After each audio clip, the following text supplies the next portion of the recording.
Game of Thrones, the Queen's justice. More like the Queen's vindictiveness.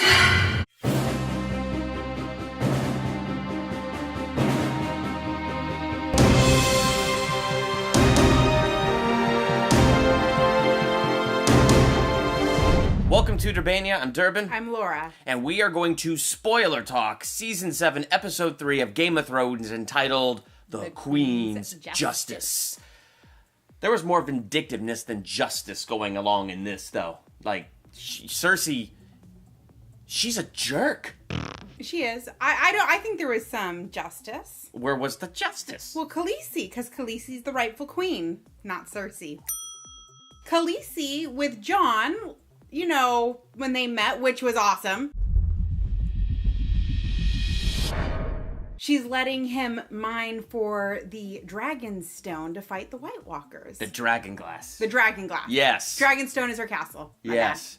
That was a really interesting meeting. I was like so excited for them to meet, and I knew it was gonna be awkward. Yes. But he came just right out with the Night King and the White Walkers. Well, because that's why he's there. Well, There's I know no that's other why reason. he's there, but my gosh, if you're gonna tell this woman that this fairy tale that they're told as kids is actually not a fairy tale, but it's real and it's coming to get them, it's like, hey, the boogeyman's real and he has an army of boogeymen. It's like, I don't know the right way to approach that subject, but yeah, they're all about to die. But what I liked was he stood his ground about the fact that, look, you're playing a game to try to get Cersei off the throne, and he wasn't, like, against Cersei being on the throne. No, he doesn't want Cersei on the throne. But he's like, we are all like children quabbling because the rules of the game aren't fair, but we're all playing the wrong game, and we're about to be annihilated. Yep.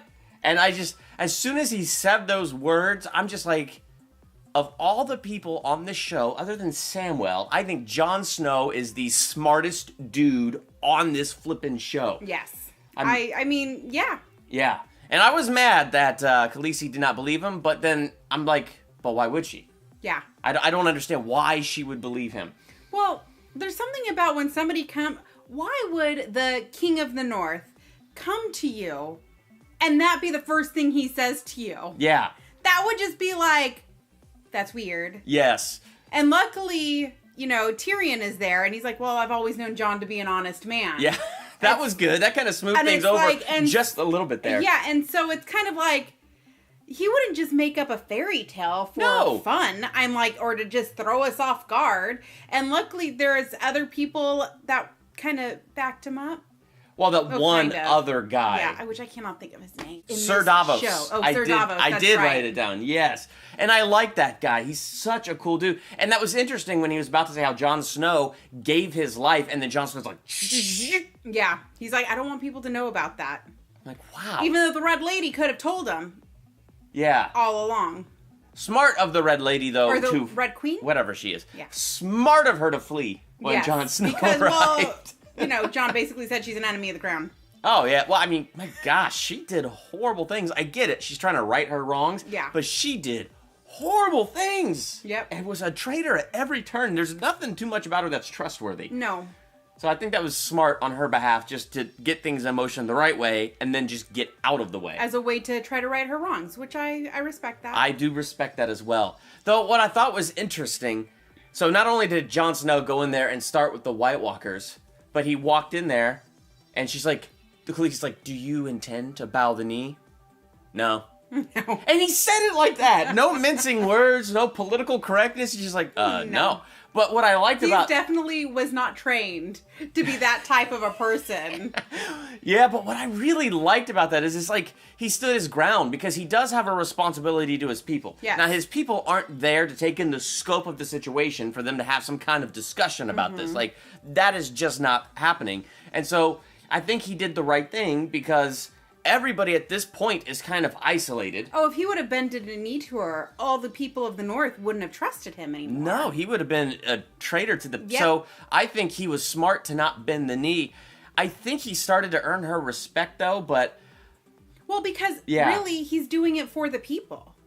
And there has to be some kind of... Well, there's no camaraderie yet. Yeah. But there has to be some kind of, like, that feeling that she's like, okay, he's doing it for the people, I'll hear him out. And it's like, and he was surprised that she didn't make him a prisoner right away. Yeah. Because, when a Stark comes south, it's never good. Yeah, no, that is at least for true. the Stark. And that was a very intense exchange between the two of them. So here he is trying to convince her of this greater threat, and she can't get off this, hello, your ancestors swore fealty to my ancestors. Mm-hmm. And he's like, okay, people of the North don't trust the Mad King. She's like, don't hold me to the sins of my father. And he's like, okay, then don't hold me to the vows of mine. Yep. And I was like, oh my gosh. I mean, for the first time in the show, I feel like true equals and characters that I like, that I think are good at heart, were having a face-off there. Yeah. And it's interesting because I feel like I'm Team Jon Snow because he's got the noble cause. Totally am Team Jon Snow. Because I believe that what's coming is worse than Cersei. But if Khaleesi knew what was coming, I think she would believe that too. Yes. I think she would. I think she would just send a dragon, fry, what's-her-face, Cersei real quick, and, just breathe fire on the castle, kill the castle, and then they'd go and take out the White Walkers. Yeah. Like, I kind of just feel like maybe that's what would happen. Yep. Well, now, so my new concern for the future episodes is what is going to be Tyrion's fate. Because this plan that was put into place by Khaleesi and the Dornish and... Dornish? Is it Dornish? Maybe. Okay. Don't say Dornish. House Tyrell. Yeah. And oh yeah, it's all falling. All of it is falling But see, apart. that's the great thing about this episode. This episode raised that tension. Like, because really, she could have come in and taken everybody out, but she doesn't want to kill all the people. But I respect that. I respect that she doesn't want to kill all the people, and I'm glad she made the call that she did. What I thought was interesting was the premiere, it kind of raised the stakes, because it's like, oh, Khaleesi's gonna conquer. What could stand in her way? And now, all of a sudden... The only thing is her not wanting to kill the people. But now we're seeing how wicked Cersei really is, and Uncle Greyjoy, how bloodthirsty that guy is. And so those two together, we are now actually getting the picture of what a force that is to be reckoned with, because Khaleesi is derailed because her warriors, the Unsullied, took over Casterly Rock and found it far too easy. Way too easy to take. But it turns out nobody cared about Casterly Rock, and they sent their troops over, and they took out the Tyrells, right? That's their names? The people, House Lannister, and all the people went to take out the Tyrells because they knew that she was an ally to Khaleesi. So what was really interesting about all of that for me was to really kind of see how cunning Uncle Greyjoy and Cersei are together, because, I mean, I don't know if they sat together and planned this all out, but what we're really seeing is just what Uncle Greyjoy knows what he's doing. Mm-hmm. He knows what he's doing. He knows how to be evil and create destruction. Yeah, and they took out the Unsullied ships, so they're not escaping Casterly Rock. They're going to have to march into Westeros because they're not going to be able to hold that position. Hopefully most of them were off the ships because I like the Unsullied. I know. But then, so we have that big problem, and then, House Tyrell is gone. Yep. So every player that Khaleesi was raising up and that we were confident, like, this was going to be trouble for Cersei, we're now seeing... Uh-oh. Oh. And then the Dornish wife that Cersei captured. Yes. And she poisoned that Dornish woman's daughter the same way that the Dornish woman... And then's like, leave her in this cell with her daughter and make sure the lamps are So she has to watch Yes. So that way, for all time, she even watches her rot. And it's like... We've always known Cersei was evil. But I'm tempted to be like, Khaleesi, just march in there and just wipe out everything. But I don't want Khaleesi to do that because I like her heart to not, take out the innocent people and collateral damage to take over the kingdom. But my gosh, somebody needs to take Cersei out of that flippin' throne and put an end to this mess. And I cannot believe the Jaime Cersei stuff is still going on. I'm not surprised it's still going on, though. I know, but it's annoying. He is so blind. He is blind. And I like Jaime, but he's so freaking blind. I know. Well, because he loves her. Love makes some people blind. That's true. And the prophecy of House Tyrell girl that, Cersei will be Jaime's end. Mm-hmm. That's my prediction. I think there's going to come a point where Jaime is not going to be everything Cersei wants him to be. Mm-hmm. Like, she's going to see he's starting to wake up. And I think I don't think he's starting to wake up yet. But I think starting with this, and with what Lady Tyrell told him there at the end about how Cersei will be his end. Oh, yeah, and that she killed his son. Oh, my goch. My favorite part was when I'm like, come on. I'm like, she's the only one who knows she poisoned Joffrey. Come on. Come on. And so she chugs the poison Jaime gave her, and she tells him, like, yeah! She's like, I just don't want to turn all purple and gross like your son did. It's like, I didn't know that's what the poison was going to do, but it was my first time ever having to use it. I'm like, oh, and will you please make sure to tell Cersei Yes, please. I want her to know it was me. Well, what an end to Lady Tyrell. What an end. But I can't, well, it fit her character perfectly. I can't believe Jaime didn't just pull out a sword and, like, chop off her head, because that was his son, too. But, you know, he's a little more civilized than Cersei. Just a little bit. So, I'm very curious, though, about the return of Bran. Like, that was really cool to see him return and Sansa and him reunite. The Stark family's gonna be back together soon! Because Arya is on her way, so, like, you know, the Starks are coming back together, so I think that is really, really cool. But Bran is so unbelievably interesting. And somebody commented on our video last week about how so much of Bran reminds him of Flashpoint, because Bran, in the time travel ability... Oh. And it's like, this whole thing could be a time loop looping in on itself or something. And I just went...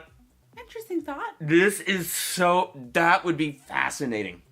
But I am interested to see what Bran is now going to bring. Because he was telling Cersei that he needed to talk to Jon Snow.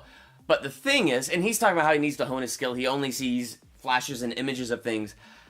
It would be cool if he could get it together because of the way he can mess with the past. Yeah. I see no reason that he can't. Can he mess with the... Well, yeah, because remember Ned last season heard his voice. He didn't see him, but he heard his voice. Yeah, and Hodor, he messed with the past there. But that was part of the time loop. Hodor. So, yeah, I know, Hodor. I'm still sad about that. Moment of silence for Hodor. On the door! On the door! On the door! On the door! On the door! On the door! On the door! So if he can affect the past like that, why can't he affect the present like that and get a message into Jon Snow's mind? I don't know. Because maybe that's not what he's supposed to do. It might not be what he's supposed to do. I mean, it happened, but I don't think it was intentional. Oh, like with him and Ned in the last season? Yeah, and when he did, unfortunately, Hodor. But I don't think that was intentional. That was just like, because you know when your emotions are high, you tap into something else. And that's what he was doing, is tapping into his power more. Now, for Ned Stark, that where he saw, you know, his aunt give birth to the son, and she told Stark to, you know, take him and don't let him know who his parentage is. That's going to come back to us. But it just, you know, I don't know. It's just, I don't understand that. And I think we're going to learn more as we go. But I don't think his job as a Three-Eye Raven is to interject. It's to be there to just... Give counsel based on what he sees. And give life and growth and keep the balance. I don't know. That's just... I don't fully understand it. And there's going to be a lot that we're going to learn about that soon. It would be interesting if he becomes Jon Snow's Merlin. Like Jon Snow's like a King Arthur and he becomes like a Merlin. That would be very... And we're not going to get that far, though. No, I don't think so. I kind of think the world's just going to blow up and every character we love is going to die and none of this is going to mean anything. Come and take them one of the characters I'm excited about, and I'm going to butcher his name, is it Jormund? Jormund. I'm pretty sure that's how you say it. And how the dragon scale is no longer on him because Samwell cured him. And how the Maester... Horace Slughorn, sorry, I can't remember what that guy's name is. Maester. He, how he didn't punish Samwell. He was like, kind of said, good job, and then gave him work to do. Yeah. But luckily, your reward is you won't be kicked out of here. But Jormund is now free. And he fulfilled his oath to Khaleesi, and he can come now back. Going to go find Khaleesi. He will be there when Jon Snow's still there, I'm hoping. That would be cool. And he will say, Samwell is the one that did it. And Jon will be like, that's like my best buddy. Yeah. And I'm like, and so hopefully some kind of bond will grow there. That would be cool. And there'll be some kind of new trust that comes in. Because Khaleesi does trust him, even though she banished him for a while and then she didn't. And that whole thing. So we got all this cool stuff with Jon Snow. I liked Tyrion and Jon having a conversation, and Tyrion like, okay, I believe you about the White Walkers, but that aside, what can I tangibly help you with now? And that's the whole talk of Dragonglass, and she permitted him to go through the Dragonglass and mine for it, which shows, I think, that mutual respect between Jon and Khaleesi. Or she's giving him something in hopes that he will return the favor. Exactly. And we'll see that she is a queenly person and who he should bend a knee to. Well, I still think there's a mutual respect there one way or the other, and I hope things work out there. I think there's going to be more tension before things get better. Oh, of course, because it's Game of Thrones. What I was getting at was how hard it was to go from that moment of stuff that I'm really enjoying to Sansa. She is a real irritant. Littlefinger is still around. Why does she listen to him? I mean, what was interesting, and I even wrote this note down, when Littlefinger he was like giving her good advice because he's like, It wasn't bad advice. well, because he's like, look, the stuff in the north, you should be afraid of that, and in your mind, you need to be fighting that battle. Cersei to the south, you need to be fighting that battle. Anything that could be, like Murphy's this way Law. you're not surprised. Anything that could be going wrong, fight all of those battles so you're never surprised. I'm like, that is good advice. But my actual note was when he was giving that good advice, he sounded like the devil coming as an angel of light just to try to give good advice. But really, he's just trying to worm his way in there to get his way. I'm just really glad that they were interrupted because Bran is back. That was a good interruption to Yes. it, but I don't think it's enough. I really think, for whatever stupid reason, she is going to start taking Littlefinger seriously, and I don't know what his agenda is, but I don't think he has a good one. Oh, well, he's in it for himself. Yes. He wants to be king. Yes. I mean, he wants to be in control of everything, and so he's allying with the people who, well, kind of have to trust him for the time being because he is the Lord of the Vale. But we're going to see what happens because he wants to marry Sansa. He does, and that would just be dirty and gross. Yeah. That in would every way. be... It's not going to happen. Jon Snow would make him a eunuch before that happens. I just remember he had a crush on Sansa's mom. Oh, like loved her. Yeah. And now he's saying he loves Sansa. Weird. I forgot about that disturbingness. I did. So I'm looking forward to Arya coming back because she's going to come back and Yep. Bran's going to be there and Sansa's going to be there and Jon will hopefully come back before she leaves again. And I'm just excited. And what I really kind of am hoping will happen is she'll come in with a different face on just to see what's going on. Oh, she before might be there reveals now. She herself. could be there now She for all could we be for know. all we know. Yeah. But I'll be interested to see if she does that just to kind of see, like, or another thing, to be a Sansa face and to screw with Littlefinger. To see what his real intentions are. Okay, now that I want. I'm expecting both. That's Yes. what I'm hoping for. Well, since we're talking about expecting, so now after we've seen this episode, and we've seen kind of the huge monkey wrench thrown into the plan of Khaleesi, what are some of your predictions now? Well, Khaleesi's not going to be happy because I feel like she's going to have a problem with Tyrion now because this was really Tyrion's plan. The Unsullied, now their boats are all destroyed. Yeah, exactly. And so the only way to get back to the Queen is to travel through Westeros on land. And how are they going to get supplies? They're a huge force. Yeah. And so this is going to be because they don't have any more boats now. Yeah. And there is one thing so it's interesting. Khaleesi's taking more and more advice from her advisors. She said she wanted to fly out and go burn all of the boats. And I'm like, dude, do it. And I'm like, that would be the end of Lord Greyjoy. That would have been a good plan now that I'm thinking about it. The advisors all said, it's like, but what if they get you? It's only one arrow that could take you out.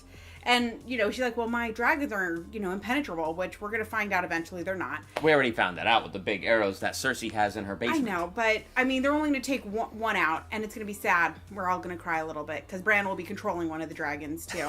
But that's going to happen as well. So, I have a lot of theories going on in my head, but I have a little bit of fear for Tyrion. Because although he's proven himself very loyal to Khaleesi, what he did does not look like loyalty to her. This was kind of a failed... She's going to have a big problem with it. Yeah, but he really tried to help her. He did not intentionally destroy her armies. But Lady it might look... Tyrell, I believe it's Lady Tyrell, but she very much warned Khaleesi about Tyrion. She did. And she's like, the only reason I'm here is because I didn't listen to wise men. Or was it listened to, or whatever she said in the episode 2. Yeah. But something along those lines. Wow. So I feel like something, it's coming. At this point, it's hard for me to make predictions, but if I was just going to take a little long haul look at this here, I think there's going to continue to be unnecessary tension between Khaleesi and Jon for a while. Well, there has to be. Until they have a common enemy. Right now, they do not have a common enemy. He has White Walker, she has Cersei. Yeah. Until they are united, they will be that way. What do you think is actually going to unite them, though? Oh, I think the White Walkers. You think so? Do you think the White Walkers will actually make an appearance this season and actually show themselves to be the evil force they are?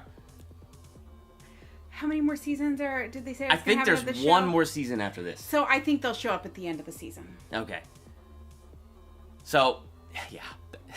I'm trying to make a prediction, but honestly, I think Jon and Khaleesi might continue to have a mutual respect for each other, but I do not think they're going to be on the same side or same page until the end of the season, and I think I agree with you. It's not going to be to the White Walkers show up. Or the or Dragonstone gets attacked while he's there. Yeah. And he saves her life. Yes. Which, actually, I think that's really realistic. I think that Cersei's army is on a roll right now.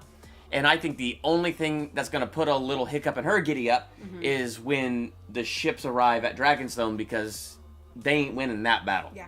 Well, and then the last part for me is the only people who have swords at this time that can, made out of Valyrian steel, that can stop the White Walkers: Jon Snow, Jormund, and now Jaime, because he has Joffrey's sword. Oh, yeah. Because it was made out of that. There's one element I absolutely cannot predict, and I think this is the element that's going to be a monkey wrench in everything. Bronn. He is the absolute wild card out of everything. I because agree. out of everybody here, he's the one guy that has like an actual power. He's a warg. He is a warg. And the three-eyed raven. He's like a warg beyond the warg. Oh, and a yeah. three-eyed raven. That kid has got something special in him, and the role he's going to play, or maybe has already played, because when it comes to him, time has no meaning at this point. Oh, none. So it's like, Bronn is the wild card. I can't even predict what he's going to do, but you watch, as this season unfolds, that kid, or man now, he's like an adult, Yeah. he's gonna be like a real force to be reckoned with. The only way I could see people believing him is if he goes up to somebody like Khaleesi and he tells her stuff from his past that only she, or tells her stuff from her past that only she would know. Yeah. And she just freeze and go, okay, Or this guy. Or he just controls the dragon. Yeah, which I want him to be a dragon rider. Khaleesi's going to be a dragon rider because she's the mother of all of them. But I feel like there's one for each dragon. Jon Snow, Bronn, and Khaleesi, you think will be the dragon I riders. feel like Arya for the longest time, but I'm kind of losing Well, one of that. the dragons will die. I'm with you on that. Yeah. One of them is going to die. Well, I want like 5 people to be dragon riders, so that's not going to happen.